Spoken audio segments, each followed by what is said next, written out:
Un garçon de 11 ans a perdu la vie après s'être noyé hier dans la commune d'Abobo. L'ex-président sud-africain Jacob Zuma, condamné à 15 mois de prison ferme pour outrage, s'est constitué prisonnier mercredi soir. Bonsoir, bienvenue dans le 19h. Ibrahim, âgé de 11 ans, n'est plus de ce monde. Il s'est noyé hier dans un lac artificiel créé à Anonkwa, dans la commune d'Abobo. Quelles sont les circonstances de ce drame? Retour sur les faits avec Colette Ilboudo et Anissette Kono. Sous ce drap se trouve le corps sans vie d'Ibrahim Fofana, âgé de 11 ans, mort par noyade à Anonkwa, village situé dans la commune d'Abobo. Ces enfants, on ont sauté la clôture. Et ils sont retournés. Quelques minutes après, ils sont sortis pour un travail. De là-bas, on m'interpelle qu'il y a un enfant qui s'est noyé. Je vis effectivement, les faits sont réels. Je suis allé au commissariat signaler ce que j'ai vu. Ils sont venus, on a appelé les hommes de compétence, les pompiers. Ils sont venus, j'ai fait tous mes pieds. Dieu merci, on a pu sortir l'enfant. On peut l'enfant parler à la morgue. Ce lac artificiel dans lequel le jeune Ibrahim a trouvé la mort est une création de la chefferie villageoise pour canaliser les eaux de ruissellement. Informés donc du drame, les agents du commissariat le plus proche ainsi que les membres de la chefferie traditionnelle se sont rendus sur le lieu pour faire leur constat. Le village est dans un bas-fond. Quand il pleut, les riverains sont noyés. Donc nous avons sollicité vraiment le ministère qui s'occupe de ça pour pouvoir faire le travail pour nous. Donc après les sondages, ils ont vu que bon, en faisant ça, ils allaient faire creuser. Ils allaient creuser pour que l'eau puisse recueillir tout l'eau qui sera évacuée. Donc c'est ce qu'ils ont fait. Mais les travaux ne sont pas encore terminés parce qu'ils avaient dit qu'après ça, ils allaient faire quand même une clôture, mettre un gardien pour la sécurité des enfants. Au domicile familial du petit Ibrahim, la tristesse se lit sur les visages. Difficile pour la mère d'accepter cette séparation. Le père est quant à lui dans le désarroi. Il lui est encore difficile de donner une explication à ce départ tragique de son fils Ibrahim. C'est un enfant qui me coûtait très cher. Je faisais tout pour qu'il puisse rester tranquille. Moi, je suis un chauffeur, je voyage beaucoup. La fois dernière, quand on les a laissés, ils devaient voyager avec ses frères. Par contre, moi, il y a eu des soucis. Je n'avais pas trop de... J'ai dit non, il n'est qu'à rester. Donc, il était un peu fâché. Il dormait chez mon grand frère à la maison. Donc, ça faisait tout. Hier, nous aussi, quitté au travail. J'ai demandé à ma femme et le petit, est-ce qu'il est rentré? Il dit non, il est chez ton grand frère là-bas. En même temps, j'ai pris le portable, j'ai appelé mon grand frère. Allô, ça va? Mon petit est chez toi là-bas. Il dit oui, il est là. Il dit bon, ok, il n'y a pas de problème. Matin, je suis sorti, je suis allé au travail. Maintenant, dès que je suis resté là-bas, on m'appelle que non, il y a un lot en deux fois que mon fils est resté là-bas. Mais moi, je donne à Dieu. Ibrahim venait d'avoir l'entrée en 6e, mais hélas, le rêve des parents de voir le fils faire ses premiers pas au collège vient de se briser à jamais. Parlons santé sexuelle. L'application dénommée e-santé jeune a été lancée ce jeudi à l'intention des jeunes et adolescents pour améliorer leur accès aux soins et promouvoir leur bien-être psychosocial. C'est une initiative du ministère de la Santé, de l'Hygiène publique et de la couverture maladie universelle à travers le Programme national de santé scolaire et universitaire. Georgette Ido. Désormais, adolescents et jeunes pourront interagir avec des professionnels de la santé et des travailleurs sociaux sur la santé sexuelle et reproductive en toute confidentialité à travers une application mobile. Dénommée e-santé jeune, cette plateforme d'échange est l'initiative du ministère de la Santé en collaboration avec le Programme national de santé scolaire et universitaire santé adolescents et jeunes et ses partenaires. En tant que partenaire, Action contre la faim a trouvé important de s'appuyer sur cette stratégie pour travailler en collaboration avec le PNSUSAGE et accompagner les initiatives qui permettraient d'atteindre les objectifs qui se sont fixés par le gouvernement ivoirien. Notre initiative vise ainsi à mettre en lumière le développement de la santé digitale et les innovations technologiques au service du secteur de la santé, particulièrement dans le contexte de la pandémie de Covid-19. Cette application vise également à améliorer l'accès des soins et promouvoir le bien-être psychosocial des jeunes. Le lancement officiel de la plateforme a eu lieu ce jeudi 8 juillet à la maison de l'entreprise dans la commune du Plateau. L'objectif de cette application, c'est de permettre à tous les jeunes et adolescents de Côte d'Ivoire d'avoir accès à une information fiable, une information précise en tout temps et en tout lieu pour répondre aux préoccupations qui sont les leurs. Téléchargeable sur Play Store, e-santé jeune comprend 5 modules. Les astuces, le forum, le chat, la redevabilité et la médiathèque. Cette application est une très bonne application pour nous les jeunes surtout et adolescents qui n'avons pas cette motivation d'aller à l'hôpital toujours pour exposer nos problèmes et tout. À travers cette application, je peux me confier en toute confidentialité. À ce jour, 49% de jeunes filles et 51% de jeunes garçons utilisent déjà l'application. Le programme national de santé scolaire et universitaire santé adolescents et jeunes entend étendre l'application aux acteurs du secteur informel. 50 cantines ayant eu une prestation exemplaire pendant l'année scolaire ont été récompensées. Elles ont reçu du ministère de l'Éducation nationale et de l'alphabétisation du matériel d'équipement d'une valeur de 105 millions de nos francs.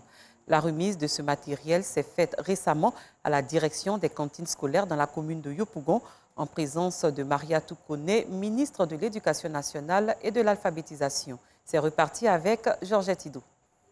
Le groupement agricole UFKG de Ganaoni, un village dans le département de Boundiali, est le meilleur des 50 premiers groupements mobilisés autour des cantines scolaires en cette année scolaire qui s'achève. Il a servi un repas chaud aux élèves de l'EPP Ganaoni pendant 138 jours, soit 120 jours en plus des 18 prévus par l'État. D'ailleurs, ce groupement a encore des réserves pour amorcer la prochaine année scolaire. Une contribution très active à la pérennisation des cantines scolaires pour une alimentation saine et régulière afin de maintenir les tout-petits à l'école. Ces groupements ont été choisis suivant les critères se rapportant aux quantités de vivres apportées aux écoles à cantine, au nombre de jours servis dans ces cantines et au nombre de jours de fonctionnement induit.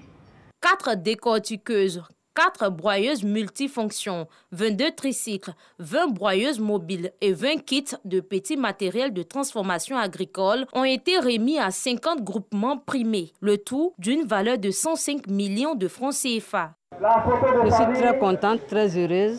Je dédie ce prix à toute la population de la Baboué. À partir de cette cérémonie, nous devions faire plus que ce que nous faisions avant. L'État et les partenaires internationaux sont favorables à cette initiative communautaire. Le CERFAM est vraiment déterminé à travailler main dans la main avec tous les partenaires afin de faire la promotion et la mise en œuvre de bonnes pratiques et de solutions durables en matière de lutte contre la faim à tous les niveaux. Les enjeux des investissements destinés aux achats locaux sont nombreux. Ils sont d'ordre financier, alimentaire, écologique et environnemental. Ainsi, le gouvernement ivoirien, en adoptant l'alimentation scolaire basée sur la production locale, contribue plus efficacement à l'atteinte des objectifs du développement durable de l'agenda 2030.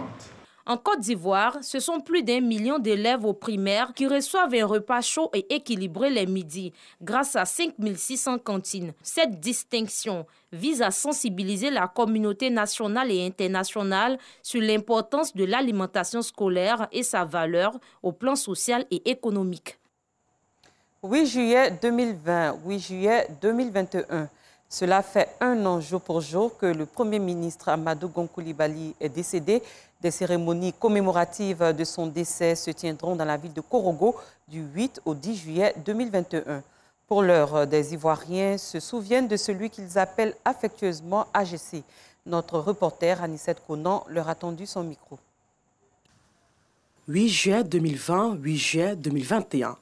Ces dates marquent la commémoration du décès du Premier ministre Amadou Gon Coulibaly, communément appelé AGC le Lion. La Côte d'Ivoire entière se souvient de lui Et ici, à la Riviera Palmeraie, quartier Saint-Viateur, chez les Soumaoro, le père de famille, par ailleurs président des jeunes du quartier, a initié cette cérémonie d'hommage en la mémoire du défunt Premier ministre. Nous avons tenu bon de commémorer ce moment en nous mettant ensemble, sans parti politique, sans ethnie, pour vraiment magnifier l'homme et se donner un petit temps de recueillement pour vraiment permettre à ce grand homme qui a servi l'État ivoirien. Homme de paix et de développement, il voyait en ce pays une Côte d'Ivoire prospère et solidaire. Certains leaders d'opinion se souviennent encore de ces mots portant sur la cohésion sociale et le vivre ensemble. Moi, je suis du Lot d'Ivoire, lui, il est du nord de la Côte d'Ivoire.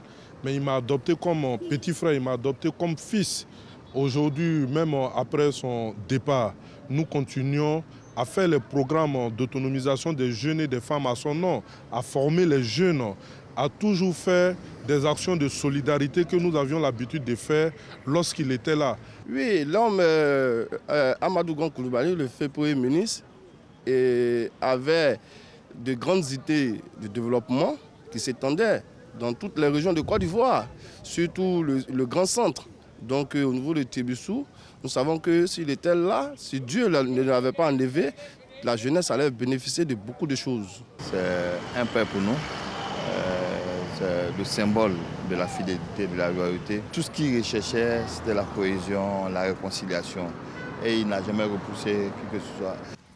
Les religieuses aussi se souviennent de ces grands hommes d'État. Par rapport à l'homme, nous ne nous mettons pas forcément sur le côté religieux, mais nous voyons l'homme par rapport à ce qu'il a apporté à la Côte d'Ivoire. Et quand on dit la Côte d'Ivoire, c'est toutes les confessions confondues. C'est aussi toutes les ethnies confondues. Le Premier ministre Gon Coulibaly a été très positif pour notre pays. Ce qu'il faut, ce dont il a besoin aujourd'hui, c'est de faire des prêts pour lui, afin que ce homme repose en paix. Ce que je vais retenir sont ses forces pour nous aider à bâtir vraiment la Côte d'Ivoire. Cet homme était un homme qui avait la tête pleine. Sur le plan intellectuel, il était assis. Il était un homme de valeur. C'était un homme fidèle, un homme intègre, un homme loyal. À la question de savoir quels souvenirs ont-elles gardé du Premier ministre Amadou Gon Coulibaly, les populations s'expriment. Oui, je disais tout à l'heure que vraiment c'est un monsieur au grand cœur, voilà, qui a beaucoup aussi fait pour la jeunesse ivoirienne. Voilà. Donc c'est tout ce qu'il peut dire pour lui. En tout cas, un grand merci pour ce monsieur. C'est quelqu'un, on doit toujours penser à lui, pour ce qu'il a fait pour la Côte d'Ivoire. Moi, personnellement, je trouve que vraiment il a beaucoup travaillé pour la Côte d'Ivoire. On doit être reconnaissant envers lui, quoi. Après sa mort, j'étais sur le net. Bon, et puis il a fourni un effort pour la Côte d'Ivoire. Bon, tout ce que moi je souhaite, j'espère que Dieu l'a déjà pris dans son paradis. Amadou Gon Coulibaly, né le 10 février 1959 à Abidjan, est décédé le 8 juin 2020. Il fut Premier ministre du 10 janvier 2017 à sa mort. Et comme toutes ces personnes, la Côte d'Ivoire solidaire lui rend tous les hommages.